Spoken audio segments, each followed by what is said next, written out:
এই মুহূর্তের সবথেকে বড় খবর, অন্নপূর্ণা যোজনা আবেদনকারীদের জন্য জরুরি নির্দেশিকা জারি করা হয়েছে রাজ্য সরকারের তরফ থেকে। যারা অন্নপূর্ণা যোজনার জন্য আবেদন করেছেন কিন্তু এখনও পর্যন্ত টাকা পাননি, যাদের পেমেন্ট ফেল দেখাচ্ছে, তারা অন্নপূর্ণার আদৌ টাকা পাবেন কিনা, রাজ্য সরকারের তরফ থেকে কি বার্তা দেওয়া হয়েছে, এবং যারা এখনও পর্যন্ত টাকা পায়নি বা পাননি, তো তাদের কারো আবার পেমেন্ট ফেলড, কারো under process, under enquiry, submitted, এবং কারো পেমেন্ট অ্যাপ্রুভড। এক একজনের এক একটা সমস্যা দেখা যাচ্ছে। তো কার সমস্যা কীরকম রয়েছে এবং কোনটি থাকলে আপনারা টাকা পেতে পারেন এবং কোনটি থাকলে আপনারা একেবারে সম্পূর্ণ এই যোজনা থেকে বাতিল হয়ে যেতে পারেন, সমস্ত কিছু জানাবো আজকের এই ভিডিওর মাধ্যমে। কিন্তু পেমেন্ট ফেল থাকলে কি আপনি অন্নপূর্ণার টাকা পাবেন, কি জানানো হয়েছে রাজ্য সরকার তরফ থেকে, সে ব্যাপারেও বিস্তারিত জানাবো। রাজ্যের 3000 টাকার আর্থিক সহায়তার প্রকল্প অন্ন যোজনা নিয়ে আবেদনকারীদের মধ্যে এখনও কিছু ধোঁয়াশা রয়েছে। অনেকেই পোর্টালে বা মোবাইল অ্যাপে নিজেদের আবেদনের স্ট্যাটাস চেক করার সময় বিভিন্ন লেখা দেখতে পাচ্ছেন। এক একজন এক একটা লেখা দেখতে পাচ্ছেন। কারোর মধ্যে কেউ আন্ডার প্রসেস, কেউ আন্ডার ইনকোয়ারি, কেউ আবার পেমেন্ট অ্যাপ্রুভড, কেউ আবার সাবমিটেড দেখতে পাচ্ছেন, কেউ আবার পেমেন্ট ফেল দেখতে পাচ্ছেন বা আন্ডার ফেল দেখাচ্ছে। তো ইতিমধ্যেই পশ্চিমবঙ্গ সরকারের পক্ষ থেকে স্পষ্ট জানানো হয়েছে যে বাতিল হওয়া আবেদনপত্রগুলি বিবেচনা বা ভেরিফিকেশনের কাজ পুরো দমে চলছে এই ভেরিফিকেশনের কাজ। তো স্ট্যাটাস নতুন করে আবার চেক করার সময় বিভিন্ন যে লেখা দেখা যাচ্ছিল, সেটা ভেরিফিকেশন কিন্তু অলরেডি শুরু হয়ে গিয়েছে। ফোন কল এবং বাড়ি বাড়ি গিয়ে এই তথ্য যাচাই করা হচ্ছে। মুখ্যমন্ত্রী শুভেন্দু অধিকারীও আশ্বাস দিয়েছেন যে কোনো যোগ্য সুবিধাভোগী এই প্রকল্পের সুবিধা থেকে বাদ যাবে না।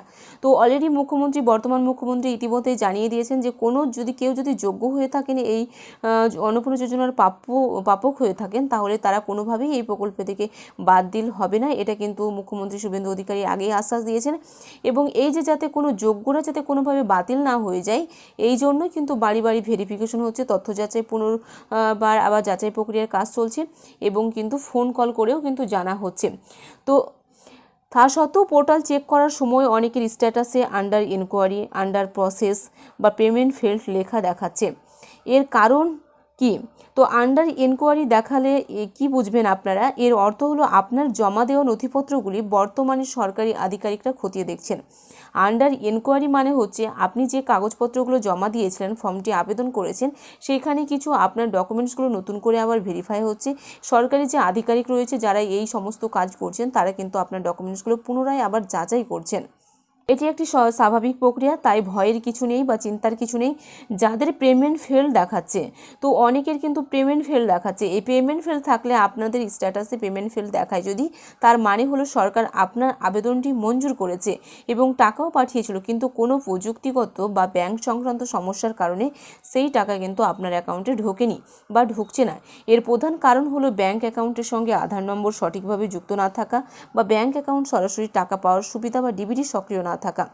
পেমেন্ট ফেল যাদের দেখাচ্ছে, তাদের হচ্ছে কিন্তু যে সরকার আপনার ডকুমেন্টস ভেরিফাই করেছে এবং দেখেছে এবং আপনার আবেদনপত্রটি অ্যাকসেপ্ট করেছে, কিন্তু আপনার কোনো ব্যাংকের সমস্যা থাকার কারণে আপনার টাকা অলরেডি পাঠানো হয়ে গেছে, কিন্তু আপনার টাকাটি নেবার মতো কোনো অপশন নেই, তাই জন্যই কিন্তু আপনার পেমেন্টটি ফেল দেখাচ্ছে। যেমন এর কারণ হতে পারে আপনি যে ব্যাংক সংক্রান্ত বিভিন্ন সমস্যা হতে পারে, আপনার টাকা অ্যাকাউন্টে ঢুকছে না, সেটা কোনো প্রযুক্তিগত বা ব্যাংক সংক্রান্ত সমস্যা, বা ডিবিটি হয়তো লিঙ্ক করা নেই, বা আধার কার্ডের সাথে মোবাইল নম্বর লিঙ্ক করা নেই, এই সমস্ত কারণের জন্যই কিন্তু পেমেন্ট ফেল দেখাবে, অর্থাৎ আপনার টাকাটি পাঠিয়ে দিলেও কিন্তু ঢুকবে না। তো যে সমস্ত উপভোক্তাদের পেমেন্ট ফেল দেখাচ্ছে, তাদের এটাই কিন্তু বলা হচ্ছে যে আপনাদের টাকা অলরেডি পাঠানো হয়েছে, কোনো ব্যাংক সংক্রান্ত সমস্যার জন্য কিন্তু আপনাদের এই টাকাটি ঢুকছে না। এবং যারা আন্ডার ইনকোয়ারি দেখাচ্ছে, তাদের কিন্তু ডকুমেন্টস আবার সরকারি আধিকারিকরা নতুন করে সেটি ভেরিফাই করছে, তারপরে কিন্তু আপনাদেরও কোনো চিন্তার কারণ নেই, কারণ আপনাদের আন্ডার ইনকোয়ারির পরেই কিন্তু আপনাদের অ্যাপ্রুভড হয়ে যাবে, কিন্তু পেমেন্ট অ্যাপ্রুভ করা হবে। তো আপনাদের ভেরিফাই হওয়ার পরে সঙ্গে সঙ্গে আপনারাও প্রতি মাসে 3000 টাকার সুবিধা পেয়ে যাবেন। আপনার আধার কার্ড এবং রেশন কার্ড, আবেদনপত্র এবং ব্যাঙ্ক অ্যাকাউন্টের তথ্যের মধ্যে বানানে বা নামে কোনো অমিল থাকা, ব্যাঙ্ক অ্যাকাউন্টটি দীর্ঘদিন লেনদেন না থাকার ফলে কেওয়াইসি আপডেট না থাকা, এই সমস্ত কারণের জন্য কিন্তু আপনার পেমেন্ট ফেল দেখাতে পারে। আবেদনকারীদের করণীয় কি তাহলে? যাদের পেমেন্ট ফেল দেখাচ্ছে, তারা অবিলম্বে নিজের ব্যাংকের শাখায় যোগাযোগ করতে হবে, ব্যাংকে গিয়ে নিশ্চিত করতে হবে হবে যে আপনার অ্যাকাউন্টের সাথে আধার লিঙ্ক করা আছে কি আদৌ, বা ডিভিডি লিঙ্ক করা আছে কিনা। প্রয়োজনে কেওয়াইসি ফর্ম জমা দিন। ব্যাংকের কাজ শেষ হয়ে যাওয়ার পরে যদি সমস্যার সমাধান না হয় তবে আপনার আধার কার্ড এবং ব্যাংকের পাসবই আবেদন করার রসিদটি নিয়ে নিকটবর্তী বিডিও বা এসডিও অফিসে যোগাযোগ করতে হবে। সরকার জানিয়েছে যে তথ্য যাচাইয়ের কাজ ক্রমাগত চলছে। ত্রুটিগুলি সংশোধন করা মাত্রই সমস্ত যোগ্য আবেদনকারী অ্যাকাউন্টে এই প্রকল্পের টাকা কিন্তু ছাড়া হবে। তো যারা এখনো পর্যন্ত টাকা পাননি তারা অবশ্যই এই টাকা, মুখ্যমন্ত্রী আশ্বাস দিয়েছেন যে এই টাকা যোগ্য হলেই আপনি পাবেন, সেটা কয়েক মাস বা কয়েকদিন সময় হতে পারে।